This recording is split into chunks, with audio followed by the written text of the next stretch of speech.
सगळ्यांचं माझ्या चॅनलमध्ये मनापासून स्वागत करते। आज मी शेअर मार्केटचा व्लॉग अपलोड करते आहे। जर तुम्हाला व्लॉग आवडेल तर please do like, share and subscribe to my channel. तर मी तुम्हाला जसं मागच्या ब्लॉगमध्ये सांगितलं होतं की मी शेअर मार्केटचे फ्री क्लासेस जॉईन केलेत आणि आज तो फर्स्ट डे होता ॲक्च्युली शेअर मार्केटच्या फ्री क्लासेसचा।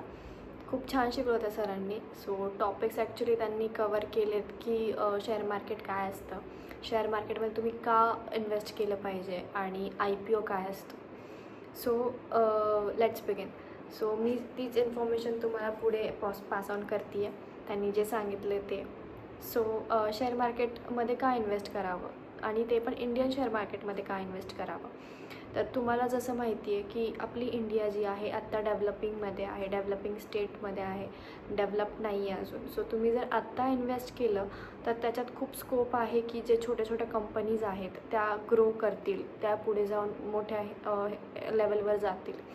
आणि जर डेव्हलप कंपनीजमध्ये जसं डेव्हलप्ड कंट्रीजमध्ये जर तुम्ही बघाल त्यात जर इन्व्हेस्ट करायला गेलात तर त्यात ऑलरेडी डेव्हलप्ड आहेत, त्यात काही इन्व्हेस्ट करून काही एवढा फायदा नाही आहे। सो इंडियामध्ये तुम्ही जेवढं आत्ता तुम्ही इन्व्हेस्ट कराल तेवढं खूप छान आहे आणि खूप तुम्हाला चांगले रिटर्न्स पण भेटतील। नेक्स्ट आहे की शेअर मार्केटमध्ये का इन्व्हेस्ट केलं पाहिजे।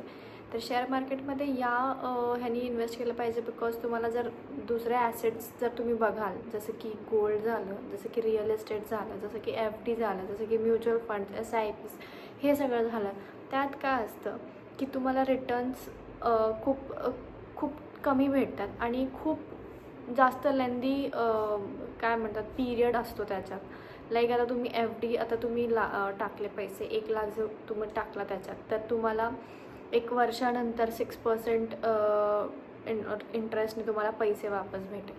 तर शेअर मार्केटमध्ये तुम्हाला लगेच नाही म्हणता येणार पण एक महिना 6 महिने पण तुम्हाला जे रिटर्न भेटतील त्यात तुम्ही म्हणजे खूप जास्त रिटर्न भेटेल। लाईक कधी तर 100% रिटर्नही भेटतात, 200%ही रिटर्न भेटतात। तुम्ही टाटा मोटर्सचा शेअर बघा, तुम्ही अजून खूप सारे असे शेअर्स आहेत की ज्यात खूप चांगले रिटर्न्स भेटलेत लोकांना आणि त्यामुळे तुम्ही शेअर मार्केटमध्ये इन्व्हेस्ट केलं पाहिजे। तर त्यानंतर शेअर मार्केटमध्ये तुम्हाला जर SEBI माहिती असेल, standard and exchange of board India, तर त्या अंडर आपले 2 स्टॉक एक्सचेंज येतात जे की BSE आणि NSE। तर बॉम्बे स्टॉक एक्सचेंज आणि नॅशनल स्टॉक एक्सचेंज। तर बॉम्बे स्टॉक एक्सचेंज जे आहे ते आपलं एशियातलं खूप ओल्डेस्ट स्टॉक एक्सचेंज आहे जे की 1857ला एस्टॅब्लिश झालं होतं आणि NSE जे आहे जे की नॅशनल स्टॉक एक्सचेंज आहे ते आपलं 1992ला एस्टॅब्लिश झालं होतं। तर NSE का एस्टॅब्लिश झालं होतं कारण की BSEमध्ये जे होतं ते पेपरवर्क होत होतं आधी स्टार्टिंगला। जर तुम्हाला माहीत असेल तर पेपरवरती सगळे शेअर्स वगैरे असायचे आणि ते तर त्यानंतर मग हळूहळू डिजिटलायझेशन झालं, त्यामुळे मग NSE आलं, त्यामध्ये सगळं डिजिटलायझेशन झालं।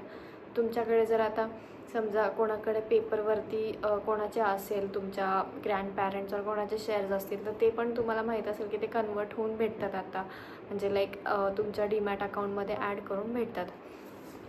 त्यानंतर NSE आणि BSE हे आपल्यासाठी एक मीडिएटरसारखं काम करतात। जसं की आता मला शेअर्स घ्यायचे आहेत, मला शेअर्स विकायचे आहेत, तर मी त्या कंपनीकडे जाऊन हे नाही करणार की मला हे शेअर्स विकायचे आहेत की मला घ्यायचे आहेत तुमच्याकडनं शेअर्स। तर तसं न करता ते आपल्यासाठी एक मीडिएटर असतं जिथे आपण शेअर्स घेऊ शकतो आणि विकू शकतो। त्यानंतर मग BSEच्या अंडर 5300 कंपनीज लिस्टेड आहेत, टॉप लिस्टेड कंपनीज आहेत जे की BSEच्या अंडर आहेत आणि NSEच्या under 2000 companies top listed companies आहेत। त्यानंतर जर तुम्ही इंडेक्स म्हणायला गेला तर निफ्टी 50 हा जो इंडेक्स आहे तो रिप्रेझेंट करतो ज्याच्या अंडर टॉप 50 कंपनीज असतात, तो एक इंडेक्स आहे आपल्या NSEसाठी की ज्याच्या अंडर 50 कंपनीज असतात। आणि तुम्ही म्हणाल की त्यातली एखादी कंपनी लॉसमध्ये गेली तर त्या SEBI काय करतं की त्याच्यावरती वॉच ठेवतं की ती कंपनी काय करते, का लॉसमध्ये गेली आणि मग त्याला ती डिलिस्ट करते आणि हे प्रत्येक क्वार्टरली इयरली चालत असतं। त्यानंतर मग बी एस सीच्या इंडेक्सचा जर विचार करायला गेला तर ते सेन्सेक्स असतं. सेन्सेक्सच्या अंडर आपले 30 टॉप लिस्टेड कंपनीज असतात, तर तुम्ही त्यात इन्व्हेस्ट करू शकतात. तर तुम्हाला जर कोणी म्हटलं की तुमच्या इंडियाचा GDP काय, तर तुम्ही लगेच निफ्टी 50 काढून त्यांना तुम्ही त्यात बघू शकता की आपला GDP कसा ग्रो करतो आहे, काय ग्रो करतो आहे, कसं चाललं आहे. त्यानंतर मग त्यांनी आम्हाला सांगितलं की IPO काय असतो. तर IPO म्हणजे इनिशियल पब्लिक ऑफरिंग असतं. तर त्यामध्ये कसं असतं की समजा एखादी कंपनी आहे, स्मॉल स्केल कंपनी आहे, तिने थोडंफार केलं काहीतरी, थोडं करून तिने एक्सपांड केलं स्वतःला. त्यानंतर मग जर तिला कमी पैशाची गरज असते तर आपण काय करतो, एखादी कंपनी असते, समजा फॉर एक्झाम्पल माझी कंपनी आहे, तर मी छोटी कंपनी आहे माझी, की पेन हे करते, विकते.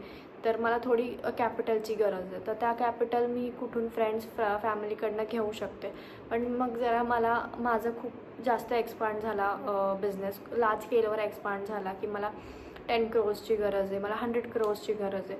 तर त्यावेळेस काय होणार की त्यावेळेस मी नाही मागू शकणार एवढी कॅपिटल, कोणाला नाही मागू शकणार, फ्रेंड्स अँड फॅमिलीला. मागू शकले तरी मागून किती मागणार, आणि माझे जे शेअर्स आहेत ते मी कितीमध्ये हे करणार, वाटणार. तर त्यामुळे मग IPO लॉन्च करतात. IPOमध्ये पण कसं असतं की लाईक IPO लॉन्च करताना पण आपल्याला एक सेबीला फॉर्म फिलअप करून द्यावा लागतो, म्हणजे कंपनीला एक फॉर्म फिलअप करून द्यावा लागतो, जो की असतो RHP फॉर्म. त्यामध्ये कंपनीला सगळं त्याची डिटेल्स द्यावे लागतं, एकूण एक डिटेल द्यावी लागते. एकही पैसा त्यांना लपवता येत नाही की चला हे लपवलं ते लपवलं, असं कधीही करता येत नाही. कारण की सेबी आपल्या म्हणजे जे कस्टमर्स असतात त्यांच्यासोबत त्यांना लॉयल्टी ठेवावी लागते. कारण की आपला पैसा जो असतो तो खूप मेहनतीचा पैसा असतो, आणि त्याच्या सेबीला माहिती असतं की हां. तर त्यासाठी मग IPO जेव्हा लॉन्च करतात तेव्हा कंपनीला हे सगळे डिटेल्स द्यावे लागतात की त्यांनी किती रेव्हेन्यू आत्तापर्यंत हे केलं आहे, किती प्रॉफिट त्यांना झालं आहे, परत त्यांचे फ्युचर प्लॅनिंग्स काय, त्या पैसे कस्टमर्सकडनं घेणार आहेत ते त्यांना त्या पैशाचं तुम्ही काय करणार आहे, आणि हे सगळं जे आहे ते सगळं सेबी पब्लिश करते. तर तुम्ही कोणतंही तुमच्याकडं ब्रोकर ॲप असेल, मे बी झिरोदाचा असेल, मे बी एंजल वनचा असेल, तर त्या ॲपवरती तुम्हाला लिहून येतं की हा IPO आहे, ह्या IPOचा हा IPO ही कंपनी काय करते, ह्या कंपनीने मागे काय काय केलं आहे, ह्याचा फ्युचर प्लॅन्स काय, ह्या कंपनीने किती पैसे इश्यू केले आहेत, म्हणजे ह्यांना मार्केटमधनं किती पैसे हवेत लोकांकडनं, आणि त्यांचे लॉट्स पण असतात. तर लॉट्स त्यांचे ॲक्च्युली IPOमध्ये पण 2 टाईप्स असतात. एक असतो मेन बोर्ड IPO आणि एक असतो SME IPO. तर मेन बोर्ड IPO जो असतो तो 15,000 रुपयांचा एक लॉट असतो, आणि SMEमध्ये कसं असतं की 1 लाखाच्या वर थोडंसं तो एक लॉट असतो. तर SME ॲक्च्युली काय असतं की समजा त्या कंपनीला जास्त पैसे नाही लागत आहे, त्या कंपनीला जास्त पैसे घ्यायचे नाही, इश्यू नाही केलेत त्यांनी, मे बी त्यांनी फक्त 12-20 करोड त्यांनी इश्यू केलेत. तर ते त्यांना हे झाले की तो SME अंडर येतो. आणि जर मेन बोर्डच्या अंडरचे IPO म्हटले तर त्यांना त्यांचा जर इशू हे बघितला, प्राईस बघितला, तर ते 12,000 करोड अशामध्ये येतं. सो जास्त अमाऊंट असेल तर तो मेन बोर्डच्या अंडर येतो, जर कमी अमाऊंट असेल तर SMEच्या अंडर येतो.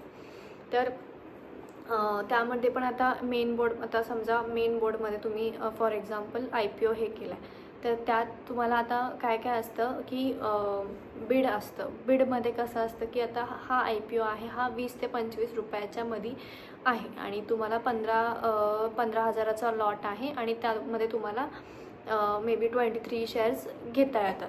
तर तुम्ही जेव्हा पण IPO घेता तेव्हा हायेस्ट बिडला घ्या, लाईक 25 रुपीजच्या बिडला घ्या. जसं की कसं आता माझ्याकडे एक पेन आहे आणि मी तो विकायला काढला, तर मला जो हायेस्ट बिड येईल त्याला मी विकेल, राईट.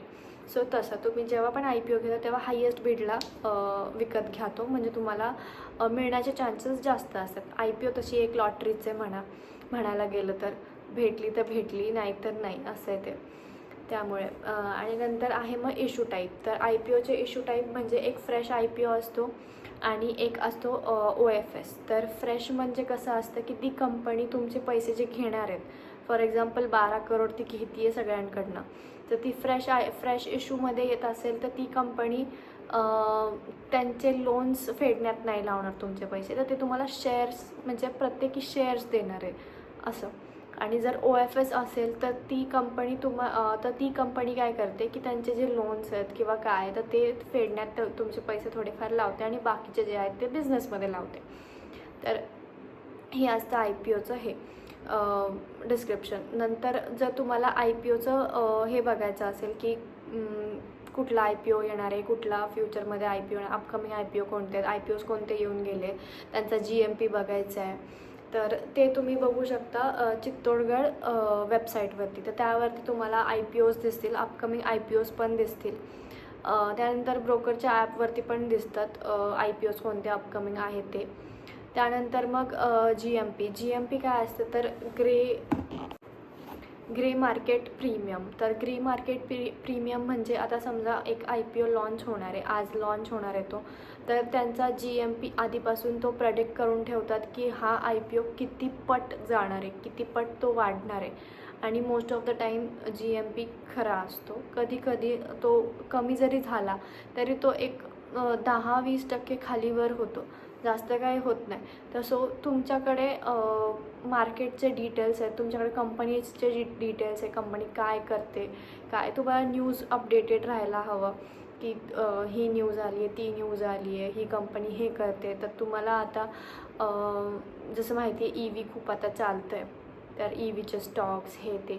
सो ते तुम्ही घेऊ शकता. म्हणजे मी रेकमेंड नाही करते, म्हणजे सांगते तुम्हाला की तुमच्या त्या न्यूजवरनंच आपल्याला थोडंसं हे करावं लागतं की काय चाललं आहे, काय नाही चाललं आहे, आणि त्यानुसार आपल्याला मग स्टॉक्स कोणता घ्यायचा, कोणता नाही घ्यायचा ते डिसाईड करू शकतो. तर हे होतं IPOबद्दल. तुम्हाला जर काही डाऊट असेल किंवा तुम्हाला माझ्या बोलण्यात काही करेक्शन वाटलं असेल तर प्लीज कमेंटमध्ये टाका, मी नक्की ते सुधारेन. आणि थँक्स.